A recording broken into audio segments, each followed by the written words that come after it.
Ethanoic acid, আরেকটা হলো তোমার chloro acetic acid. That means এখানে শুধু একটা ক্লোরিন আছে, CH2 আছে, COOH আছে। বলো এই দুইটার মধ্যে কে হবে বেশি?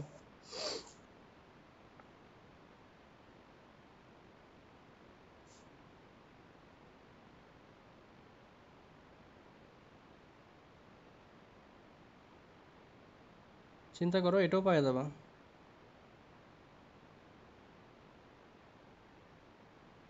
অ্যাসিটিক অ্যাসিড আদৌ ঠিক?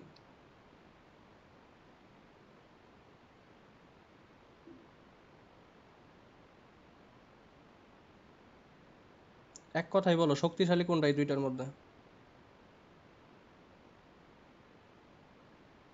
আসলেই? ঠিক আছে।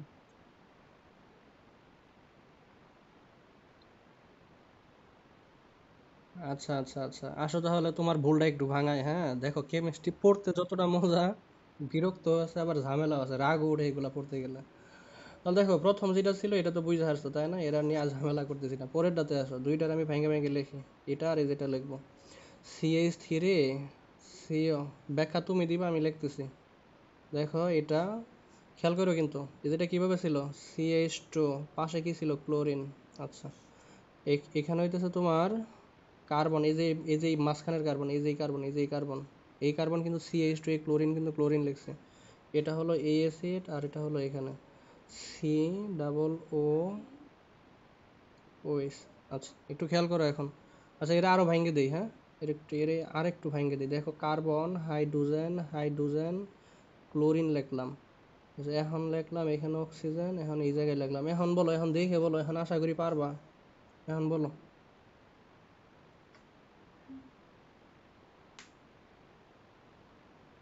এই ক্লোরিন এই কার্বনের মাঝখানের কার্বনের সাথে না কিন্তু, এই সাইডের কার্বনের সাথে। এখন বলো, এখন বুঝে আসবে আশা করি।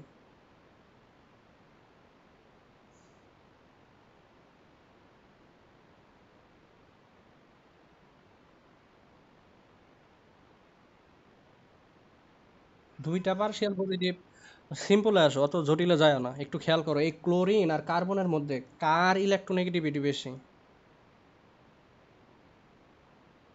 আচ্ছা ক্লোরিনের। এখন যদি এদের মধ্যে বন্ধন বিভাজন হয় বা ইলেকট্রন শেয়ার নেয়ারের হয়, তাহলে কার্বন থেকে ইলেকট্রন ক্লোরিন আসবে না, ক্লোরিন থেকে কার্বনে যাবে?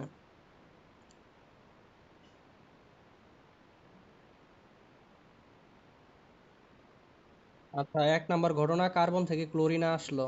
আচ্ছা এই কার্বন থেকে, মানে এই কার্বন থেকে এই ক্লোরিন আসলো। আচ্ছা এমনি তো এই বেটা মিথাইল গ্রুপ ছিল, এখন কিন্তু মিথাইল নাই, ক্লোরিন দেওয়াতে কিন্তু অন্য কিছু হয়ে গেছে তাই না?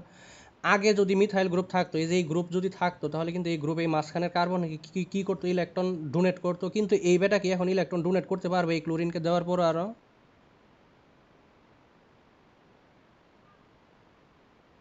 এখন এই যে কার্বন কি হবে, পার্শিয়াল পজিটিভ হবে। তাহলে এই পার্শিয়াল পজিটিভের ঘাটতি পূরণ করার জন্য এই কার্বন থেকে আসবে। ক্লিয়ার?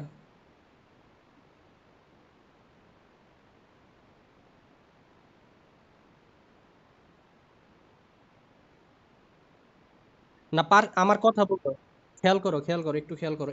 এমনি তো ব্যালেন্স অবস্থায় আছে এই দুই কার্বন তাই না? আচ্ছা এই কার্বন আমি ক্লোরিন কার্বন সহ লিখতেছি। এই যখন একে ইলেকট্রন দিয়ে দিছে, তাহলে এর তুলনায় এর মধ্যে ইলেকট্রনের সংখ্যা কমে গেছে না তুলনামূলক? কমে গেছে তো। তাহলে কিন্তু আগে যে CH3 থেকে যে ইলেকট্রনটা যে কার্বনের দিকে যাইতো, এখন কিন্তু যাবে না, এখন কিন্তু উল্টা। আচ্ছা ধরো যাবে না, মানে আগে আগে যাইতো এখন যাবে না, এই কার্বন থেকেও আসবে না, কিন্তু এই কার্বন কি আলটিমেটলি এই এই যে উপরে ইথানোয়িক অ্যাসিডের মতো হবে?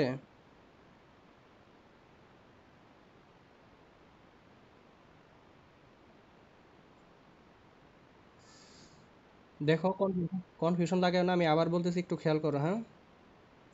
চায় দেখে মানে দেখতে কিন্তু মনে হয় যে ইথানোয়িক অ্যাসিড শক্তিশালী না, ইথানোয়িক অ্যাসিড সবার চেয়ে দুর্বল, মিথানোয়িক অ্যাসিডের চেয়েও দুর্বল, এর চেয়েও দুর্বল। শুধু এর না, যত ক্লোরিন বাড়বে তত দুর্বল। একটু বোঝার চেষ্টা করো, খেয়াল করো। এর নিয়ে আমার কোনো ব্যাখ্যা নেই, আমার ঝামেলা হইতেছে এর নিয়ে। এই ক্লোরিন এই কার্বনের সাথে আছে, এই দুইটা হাইড্রোজেনের সাথে আছে। আমরা জানি ক্লোরিন কার্বনের মধ্যে ক্লোরিন হইতেছে ইলেকট্রোনেগেটিভিটি বেশি। নর্মালি যদি ক্লোরিন না থাকতো, CH3 থাকতো, তাহলে কিন্তু এই যে কার্বক্সিলিক গ্রুপের যে কার্বন আছে তাকে কিন্তু ইলেকট্রন দিত। যদি ইলেকট্রন দিত তখন কিন্তু এই কার্বনের ইলেকট্রন থাকার কারণে কিন্তু এদের বিয়োজন মাত্রাটা কমে যেত, যার কারণে হাইড্রোজেন আয়ন কিন্তু সহজে বিয়োজিত হইতে পারতো না।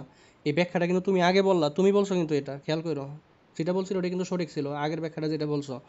এই যখনই তোমার এই এই এই মিথাইল গ্রুপ মানে এই যে উপরেটা যেটা আমরা বলতেছিলাম দেখো, CH3 CCOH, এই বেটা একে ইলেকট্রন দেওয়ার কারণে, এই কিন্তু সহজে বিয়োজিত হইতে পারতো না, এই কিন্তু সহজে বিয়োজিত হইতে পারতো না মিথানোয়িক অ্যাসিডের মতো। কিন্তু এখানে কিন্তু এই ঘটনা ঘটতেছে না, কারণ এখানে এই কার্বন কিন্তু এই কার্বনকে, দ্যাট মিনস লেফট সাইডের কার্বন কিন্তু রাইট সাইডের কার্বনকে কিন্তু ইলেকট্রন আর দিতে পারতেছে না, কারণ এর ইলেকট্রনটা কিন্তু এখন ক্লোরিন নিয়ে নিতেছে।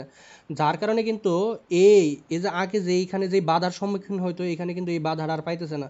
দ্যাট মিনস এখানে পোলার আয়ন হতে, আয়নাইজেশন হতে কিন্তু যেই মানে একটা বাধার সম্মুখীন হয়েছিল, এখানে কিন্তু এই বাধাটা আর থাকতেছে না। তাহলে এইটা কিন্তু ইজিলি তোমার এখন আয়োনাইজ হতে পারবে, আয়োনাইজড হতে পারবে। বুঝছো নাকি আমি আবার রিপিট করবো? না বুঝলে বলো, আমি আবার বলি, কোনো সমস্যা নাই।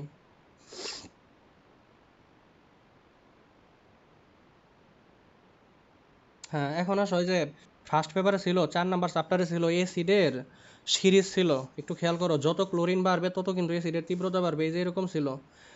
মানে এখানে তো ক্লোরিন একটা, তাহলে ক্লোরিন একটা থাকার কারণে CH2COOH, এটা কিন্তু ফার্স্ট পেপারে ছিল, তখন কিন্তু এক ধরনের মুখস্থবিদ্যা হয়ে গেছিল।